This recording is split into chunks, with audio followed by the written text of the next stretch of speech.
Video penampakan sebuah kendaraan angkutan umum atau angkot bergaya sultan, viral di media sosial. Beda dari yang lain, angkot ini menyediakan fasilitas tak biasa, seperti tempat duduk berbentuk sofa. Bahkan, di dalam angkot itu juga terpasang lantai keramik. Penampakan angkot sultan ini diunggah oleh akun TikTok @momoydewi, Selasa, tanggal 4 Januari tahun 2021.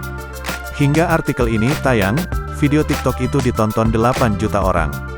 Melihat fasilitas mewah dari angkot ini, warganet pun membanjiri kolom komentar video itu. Dikonfirmasi tribunnews.com, pengunggah sekaligus penumpang angkot sultan itu bernama Dewi Momoy atau disapa Dewi, 26, wanita asal Ciamis, Jawa Barat.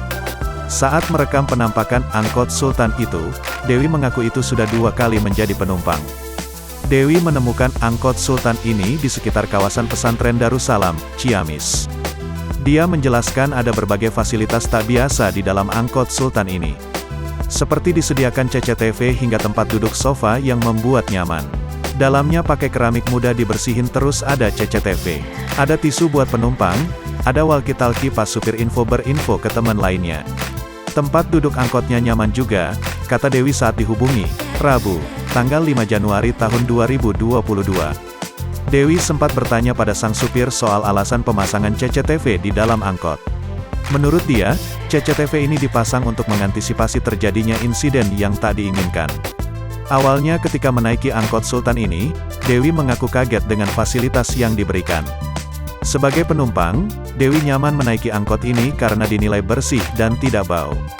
Ia pun mengapresiasi inovasi baru dari angkot sultan ini. Agak kaget, wah ini angkot bagus, enggak ada di angkot lain. Dari luar sih biasa aja, ucap dia. Untuk menaiki angkot sultan ini, penumpang perlu merogoh kocek sebesar Rp2.000 untuk perjalanan jarak dekat. Sementara untuk perjalanan jarak jauh dikenai biaya Rp4.000.